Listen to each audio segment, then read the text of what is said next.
Listening to Jonesy's Jukebox on KLOS. It is Monday. It is 8 minutes after 12 bells. After having a few days off.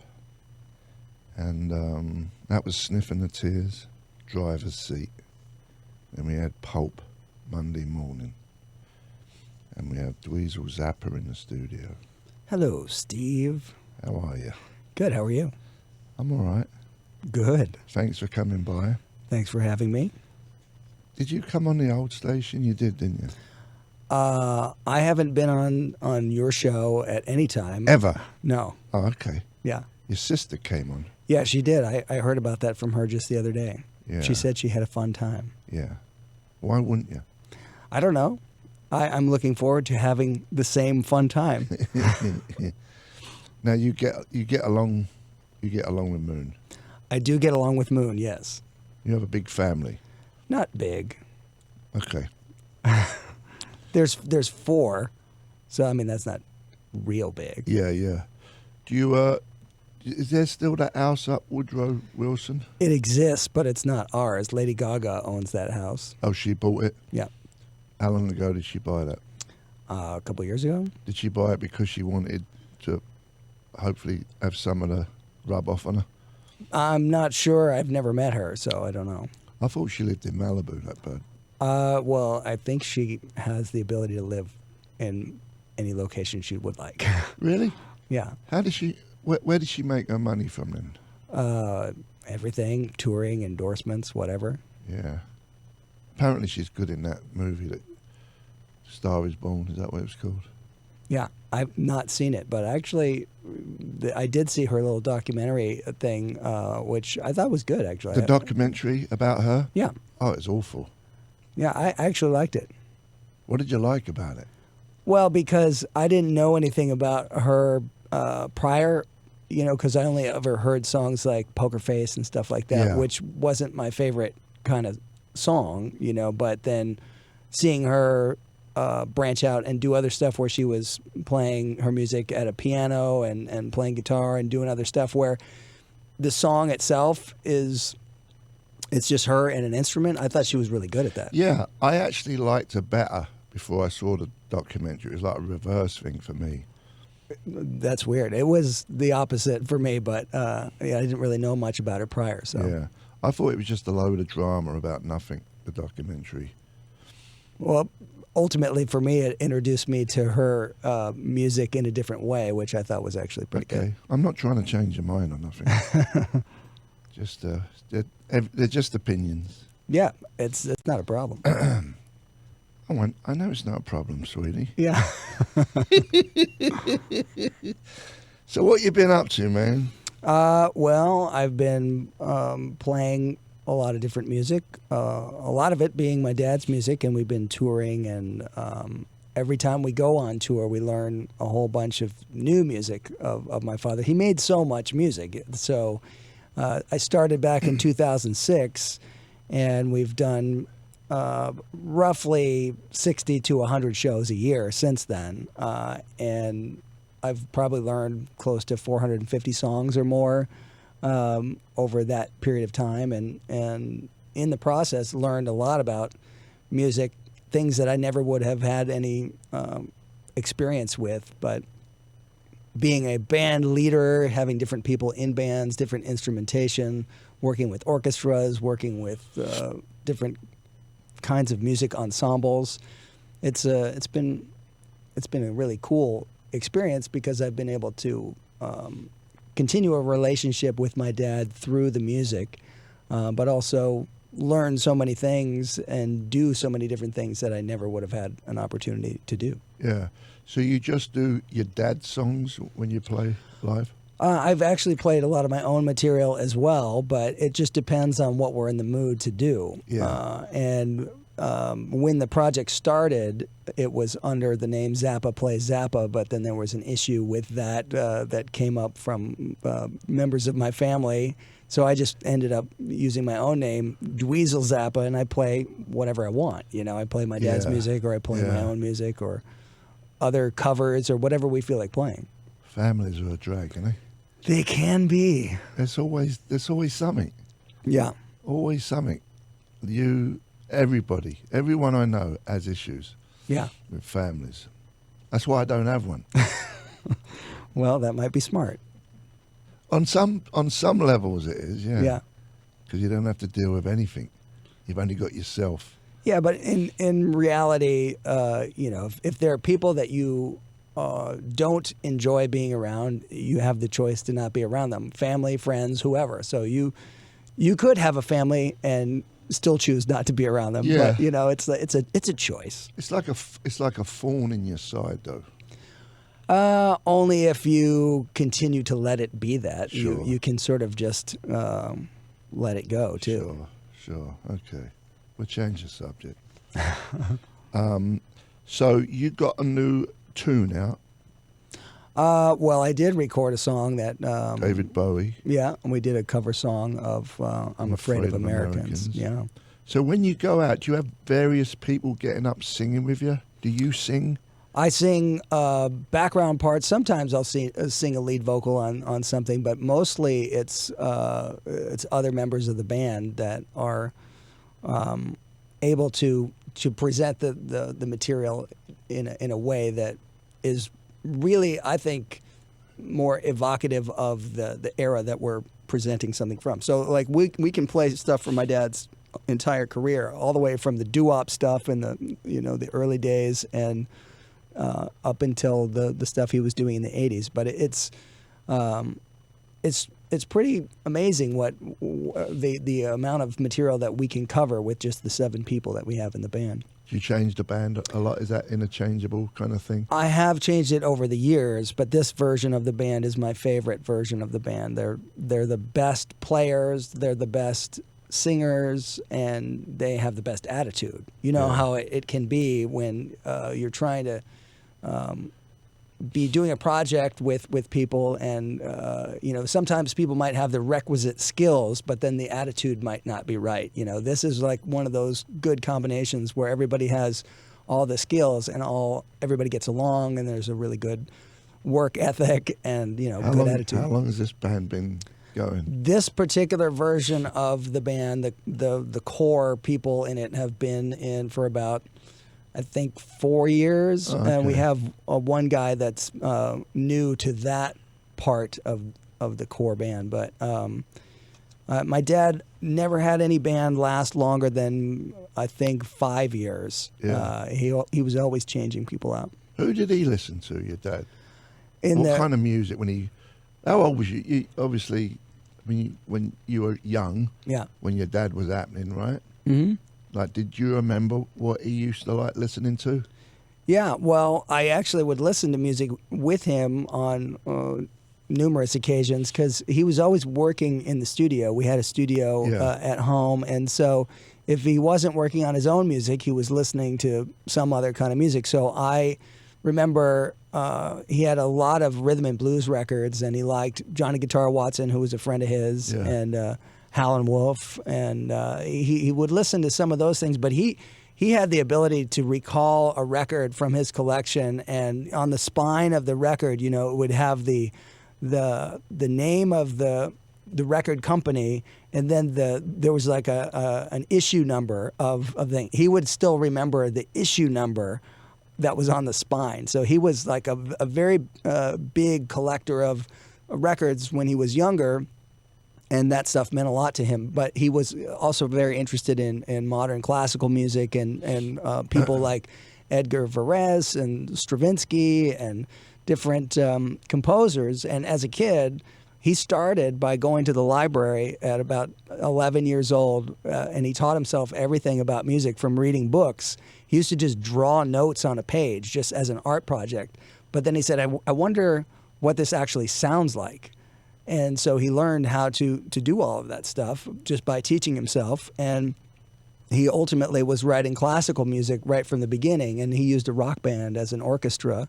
But he started just as a kid wanting to write modern classical music. So did he wrote music then? Yeah, he was very good. He was quite adept at music notation. Yeah. Which I'm not very good at that at all. But everybody else in the band is very good at reading and writing. And I used to do it. I stopped.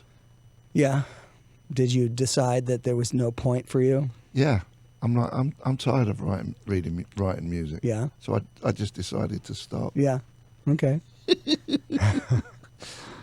Oh man, that's interesting. That is interesting.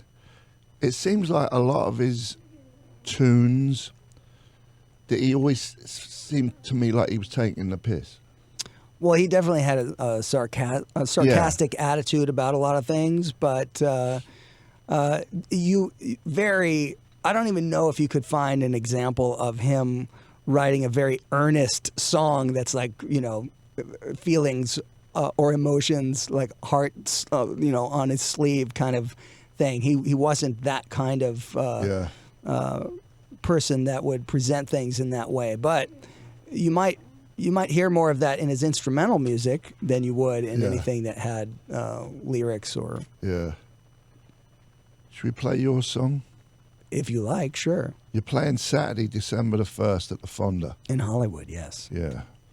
And I'm Afraid of Americans. Yeah, this is a version. This is the smash hit? It's the smash hit, that's correct. Of November. Yeah. Is it out now? Can you buy it? Yep, you can buy it. It's on all of the digital outlets that everybody's familiar with. iTunes. Yep. What other outlet is there? Well, there's all those things like Amazon and Napster, all that stuff. Yeah. Yeah. Walmart, do they sell it? They probably have some sort of online presence at this point. Best Buy? Who knows? Yeah, but you can find it. It's on my website, dweezilzappa.com. You can find it anywhere. Okay, let's play that. Jonesy's Jukebox, KLOS, new Dweezil Zappa. Zappa. I'm changing it so you can use that name without Snapple. any problems from your family. But then Apple or Snapple will come after me. Dweezil Zappa, yeah. I'm Afraid of Americans. Jonesy's Jukebox, KLOS, with my guest Dweezil Zappa. That was Anarchy in the UK. There's a reason I played that. This date in 1976 was released on EMI. So that was 42 years ago, I think someone said. I'm hoping that's correct. That appears to be the correct math. Yeah. Before that was David Bowie, Sons of the Silent Age. And then we had new Dweezil Zappa, I'm Afraid of Americans, with vocals by David Brighton. That's correct. Who's a David Bowie looky-likey. Well, he's a great musician, and he has the ability to sound quite a bit like David Bowie. But he's been making music since the 70s himself. Okay, so you don't just do David Bowie's. No, he's done all kinds of different musical projects. But the thing that's really impressive about him is that when he does learn like a David Bowie song or a Beatles song or something, he's able to learn it and deliver it in a way that, for example, when we recorded that song, we did it live. And we did 3 different takes. We chose one, but his 3 vocal takes, if you took all of those vocal takes and you played them at the same time, his entrances were all right together, and they were so perfectly on. He didn't have to re-sing anything to double or triple a vocal. We could use all the takes, and they were in tune. And so he's a professional musician with talent and skill. So does he? Have you heard any of his own stuff? Who does he sound like when he's just singing? Well, I think he can manipulate his voice to sound like anything that he wants to do. So I haven't heard a lot of his own music, but he is he's a very good guitar player as well. Yeah. And he did a lot of stuff like Beatles songs and stuff too. He can really do all the production elements and make it sound like that stuff too. So, he's been around doing this stuff, and he knows his way around the studio and things. So he's a really good musician, and that's why we used him. He's like a character actor. Yeah, for the studio, the musical character actor. It's a good way to describe him. He's getting a lot of airtime. Is he? Right now he is. Yeah.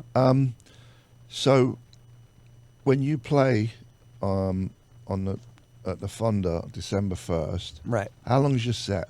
3 hours. 3 hours. Yeah. Wow. I'm definitely not coming.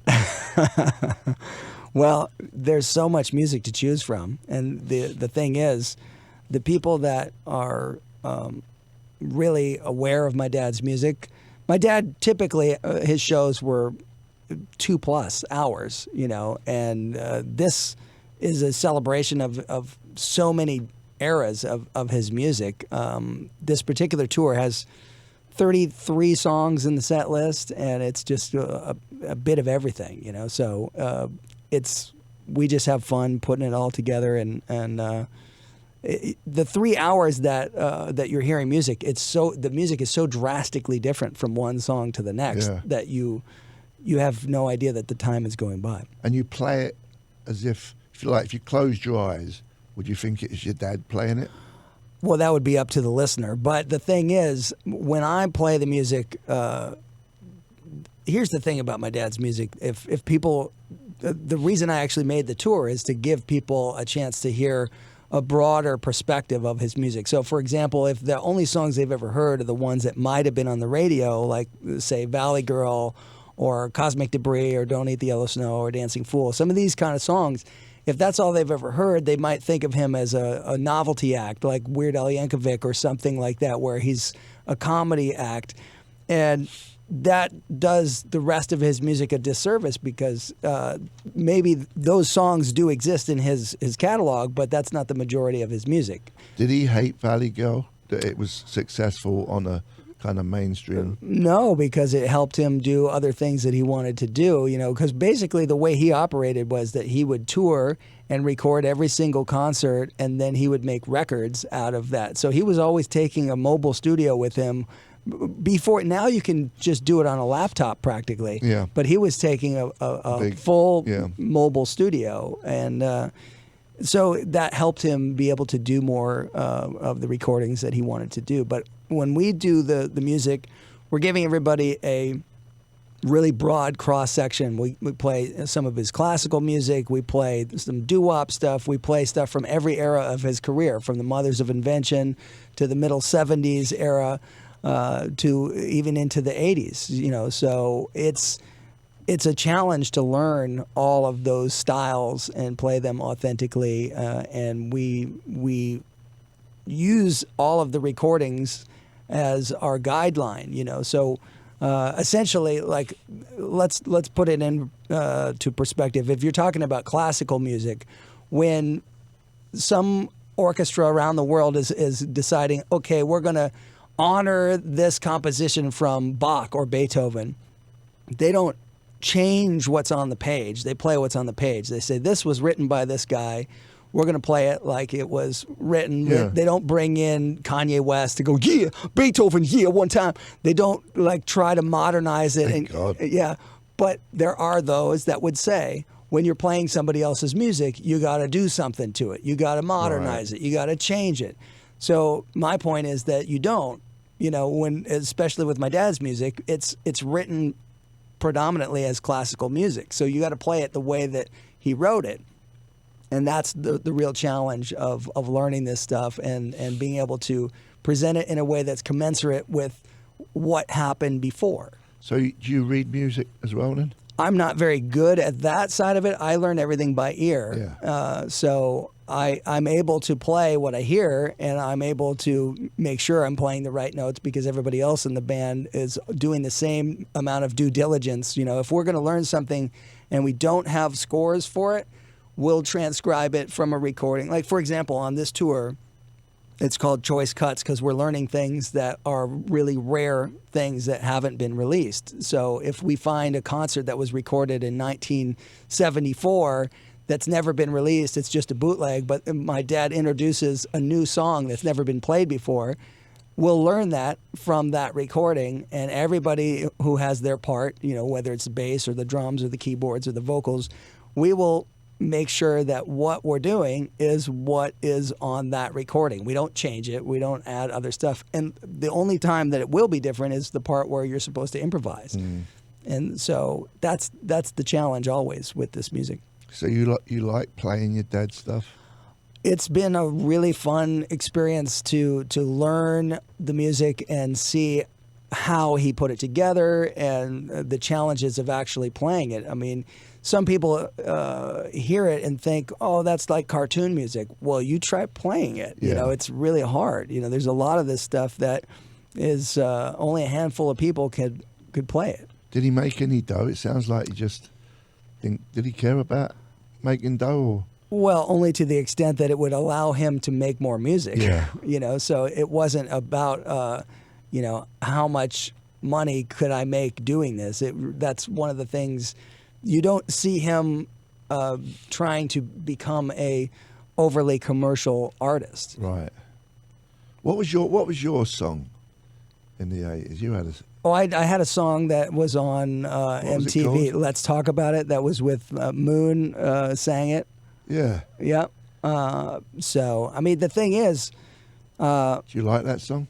That song's fine, you know. I mean, I was 16 when that record came out.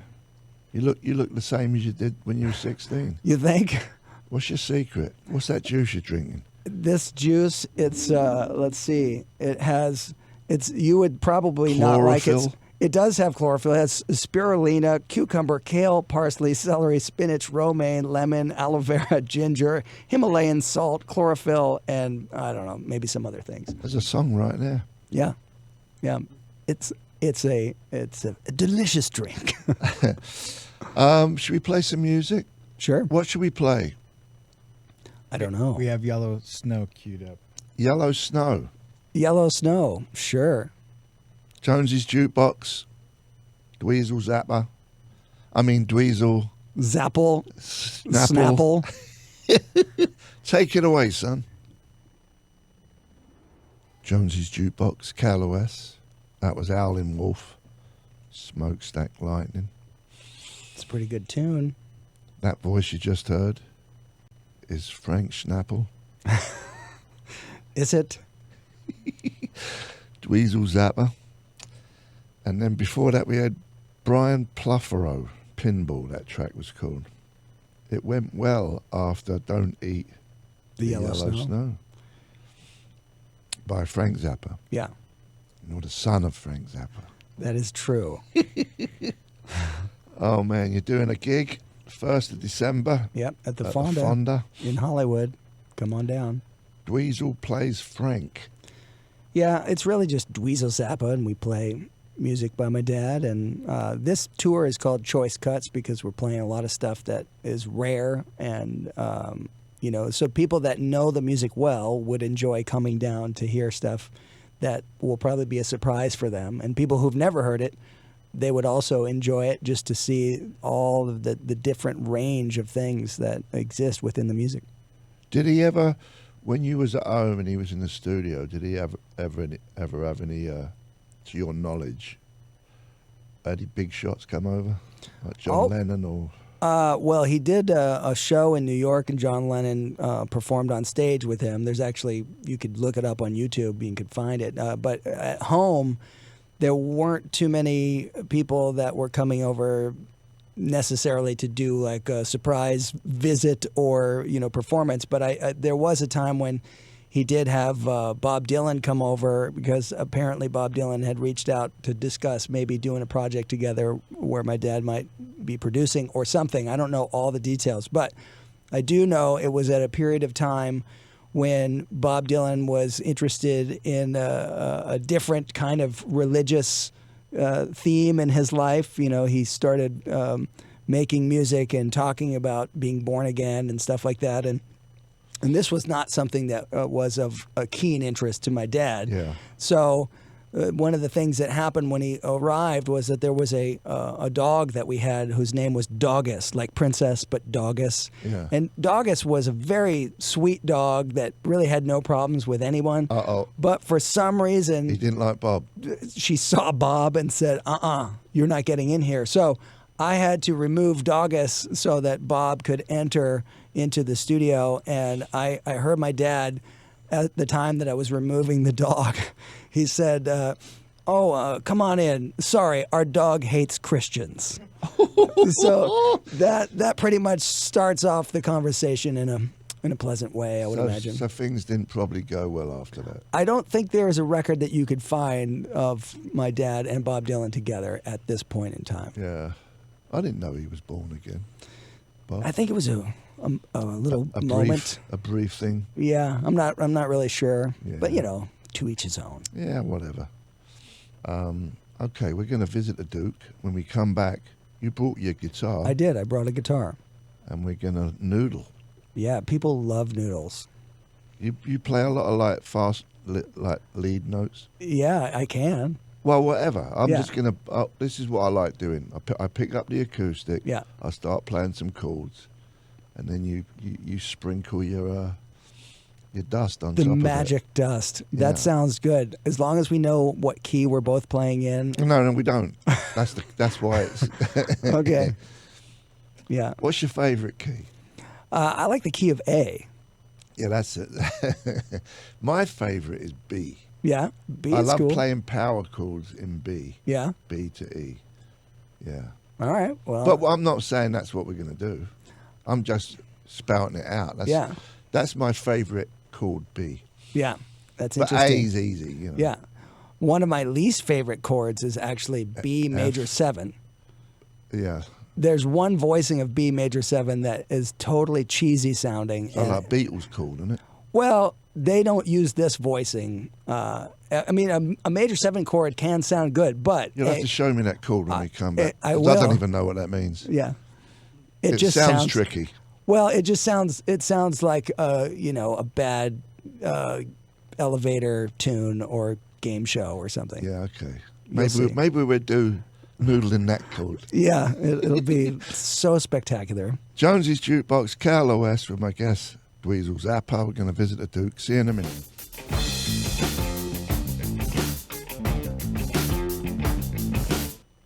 You're listening to Jonesy's Jukebox on KLOS with my guest, Dweezil Zappa. That was Queen, Dragon Attack. One of my all-time favorites. It sounds like a jam. Well, I think it's got some form to it, but to me, like just the overall sound, I love the sound of that record, but I love that particular track. The guitar sound on that one, it's just so in your face, and it's just one of the best all-time guitar tracks for me that I've ever heard. I've always loved it since I was a kid. Yeah, if you can go doobie doobie doobie be doobie doobie doo, you know you got something. Right? Yeah. That's Yeah. great. Yeah. Before that was Bob Dylan, If Dogs Run Free. That is, I think, a Dedicated. tribute to Doggus. Yeah. Yeah. Yeah. That's good. Good stuff, man. So, I've got an acoustic.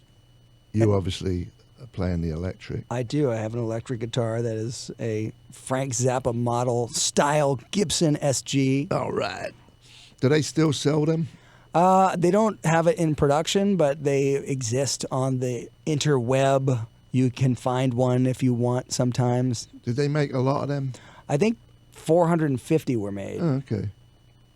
Not crazy. Yeah, but they're really cool guitars because they have... You like SGs? You know, I watched my dad playing them growing up, and it always reminded me of Batman, just the horns on the guitar. So Yeah. I thought it was super cool. And then, of course, I loved AC/DC. And, seeing that guitar was always Yeah. inspirational. But growing up, it wasn't the first guitar that I picked up. I played more of a Stratocaster-style guitar. Yeah. But then when I started playing my dad's music, I found that the SG was the easiest one to play when I had to play all the hardest stuff because it had the best neck and the best access to the upper frets. Yeah. I've got an SG. I find the neck kind of big. I mean, I'm a Les Paul guy. Yeah. I got one with a crescent moon inlays. Okay. Was that a standard one or is that like a... No, the reason I got it is because I like Steve Hunter. Okay. You know him, Yeah. guitar player. Uh-huh. And he had one. I actually called him up one day. I tracked his number down, right?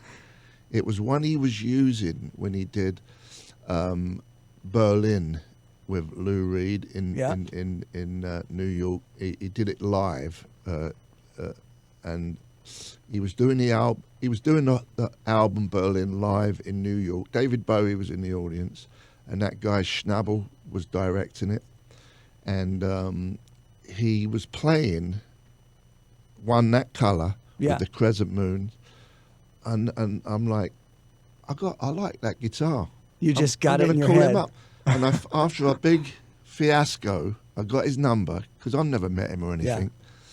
And I got an email, you know, he was testing me out if I was really who I was, and then finally gave me a number. And I said, "You still have that guitar? Do you want to sell it?" And he said, "You know what? I sold it last week to a buddy of mine." I said, "How much you get for it?" He said, not a lot. I said, "I would have gave you double." I just did that to rub it in. Yeah. But yeah, no. So then I found one online with the crescent moon inlays. It's only it wasn't that old. It's like 2002. Yeah. But I never play it. I painted it white. I always customize everything I get. Yeah. Even if I get like old vintage stuff, I always paint it like an idiot. Nice. And always the same color? No. I mean, funny enough, a lot of them I do. But no, I've got, I don't know. How many guitars you own? I got about 20. I have more than I need because I'm going to sell a bunch on Reverb soon. But I think ultimately I probably only need about 20 or 25 because I have different things that I need from different guitars. But I think I have about 40 or more, but I'm not sure. If you had to only have one guitar, what one would that be? It would probably be one of the SGs that I play because I'm so used to it and I can get all the different sounds that I need. Yeah. If I had to have one, it would be a white Les Paul. Yeah. My signature model. Yeah. I actually like the way they were made, way better than like an original 74 white custom. The signature ones that they made, fantastic. And, maybe they did make them better than the original ones. They did, for sure. Yeah. It sounds better. I don't know what... I mean, I should know what their bleeding specifics were, but it's so nerdville. I can't remember. But, yeah. I've got a bunch, and I always go back to, if I'm going to play live... Like I like SG, I like Flying V's, too. Yeah, those are great. I like Flying V's, but they never... I don't know, they always seem to go out of tune, or they're thin. Yeah. They're thin. Yeah, I mean... They look great. They do. And they have a really good sound. Normally, you know, it's like a good mid-range punch that they have that is better than some other guitars. Yeah. But Okay, you ready? Sure. I'm not sure what we're going to do. I don't know what we're doing. Yeah, well, I'm waiting on you. What was that last Queen tune? That was in D, right? Yeah, it was, D minor, kind of? Yeah.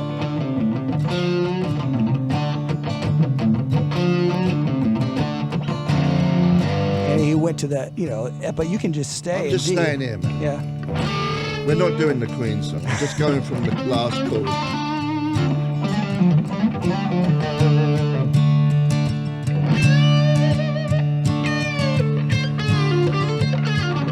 Now we sound like Bon Jovi.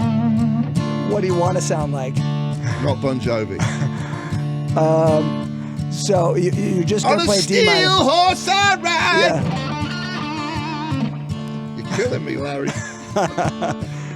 And then Brian May suddenly comes in. Yeah, and now you're at G. It is Steel Horse I Ride.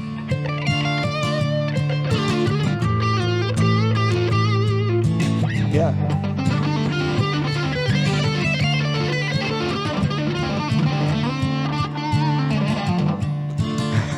I don't know what you want. I don't want anything. I just want you to just play.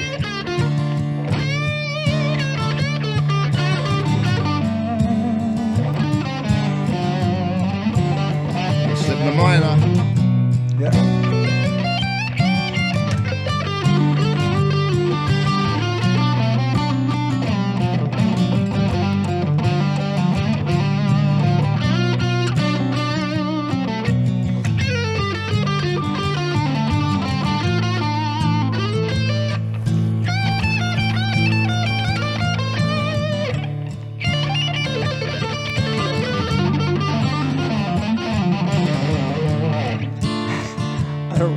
can't see what chords you're playing, but Can't you hear me?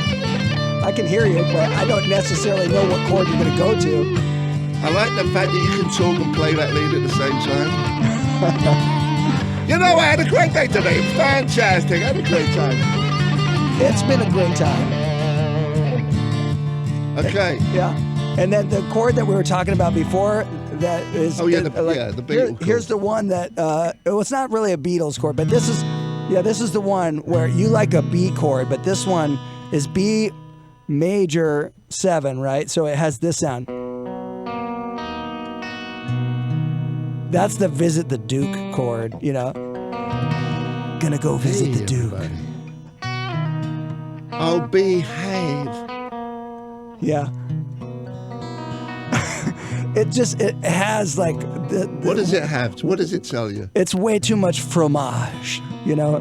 It's like you have the root, the fifth, then this major 7 here, which here's the issue that you have. If you had an octave, it would sound like this, but you have the upper note drops a half step, so that's in there. It's got...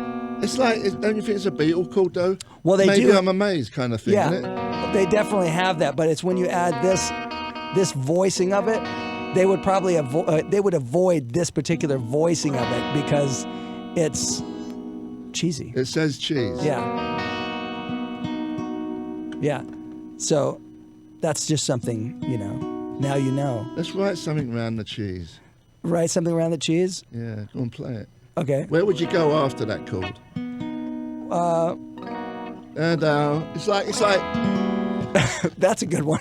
it's like but it's also like raindrops keep falling on my head. Yeah. Right? Or I Love a Rainy Night, or anything where they use a minor or a major 7 chord usually to say, hey, let's be real melodic. Let's do something the ladies will love. Here we go. And then they go to a minor 7 chord right after. You know? So it's like... It's like yacht rock, kind of yacht rock. Yeah. Yes. It's so sad. Keep playing. Okay.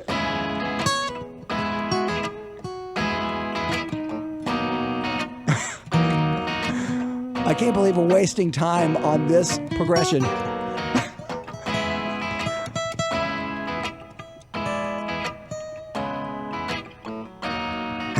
Riding on the highway with the sun on my hair.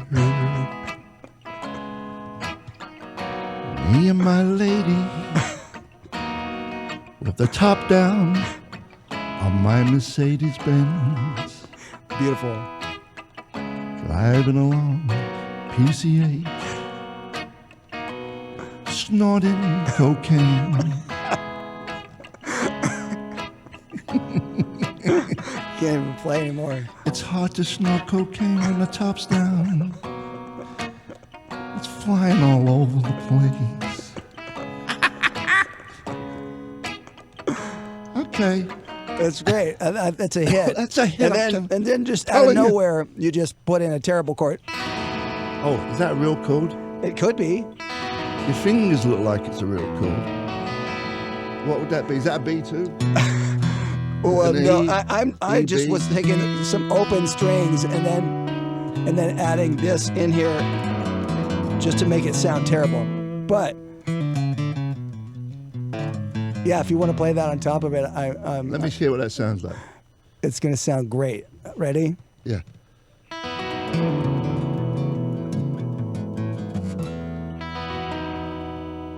Now, if I move it down a half step, Oh, killing me. That's like torture. That's like dentist time. but you know, this is a beautiful resolution. Check it out.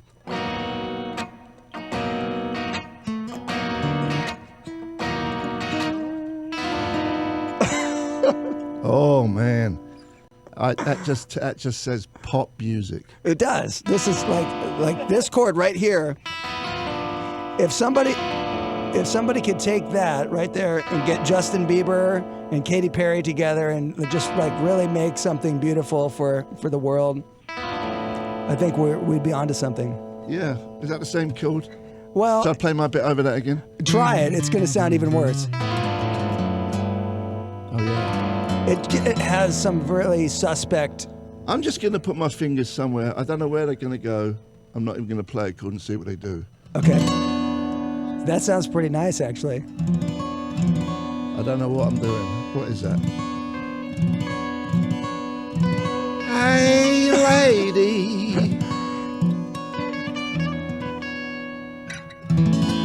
Hey, lady. Yeah. Now we're in. This is radio magic. Isn't it? It's beautiful. You know, I don't really know the chords that you're playing there, but I like them. Yeah, that sounds good. That's kind of melodic.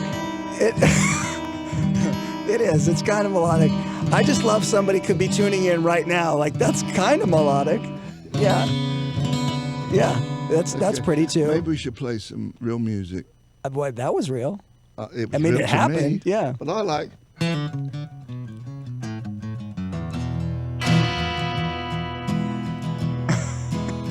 Yeah. Now it sounds like Oasis.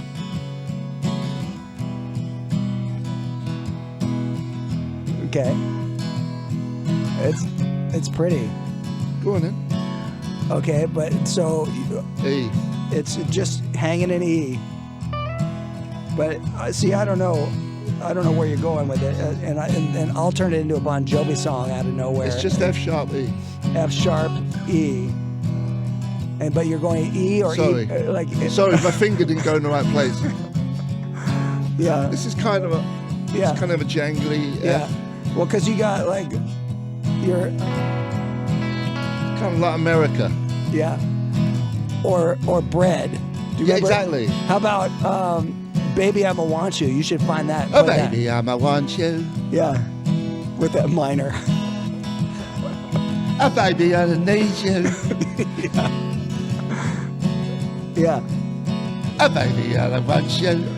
I keep going from the minor every to the time major. every time you add the minor, though, it's that much better. You know, like when you sing "Baby I'ma Want You" with the minor for a second there, it's like, yeah.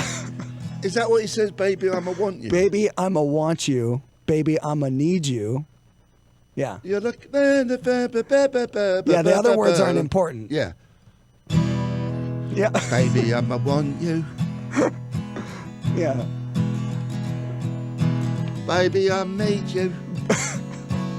I'ma need you. I'ma need you. It sounded Oh, like baby, I'ma want you. it sounded like you said, "Baby, I made you." Well, that's how babies are made. You make It's them. true. It's true. Yeah. Yeah. It's pretty. I think you ought to play that song if you can find it in your archives, because it's. I got a There you feeling. go. Yeah. Yeah. Minor, major. Here. This is. We'll sum it all up.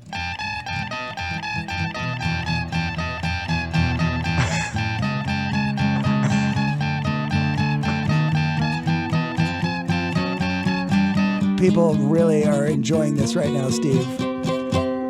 It might be your highest rated ever. You're listening to Jonesy's Jukebox. KLOS. That was bread. Baby, I'ma want you. Yeah. I love how serious you are about it.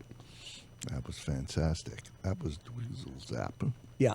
Thanks for coming by, Dweezil. Thanks for having me. Had a great time with you today. It was a real pleasure. I did enjoy our musical adventure there. It went nowhere in a very interesting way. I learned so much. Me too.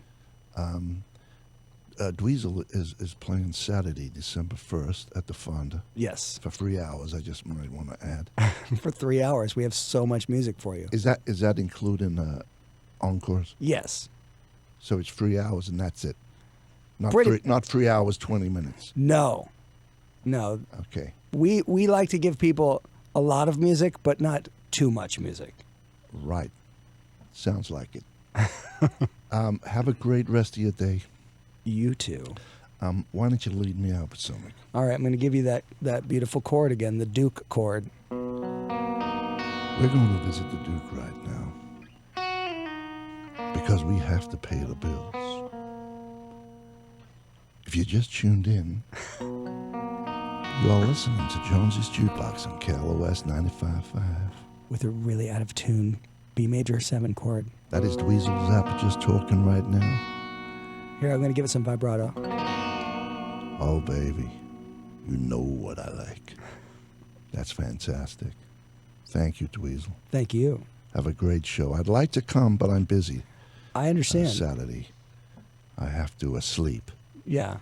and watch TV. Yeah. And just wait in your kitchen for something to happen. Something will happen. Yeah. Okay, buddy, thanks for coming by. Thank you. We'll see you in a minute.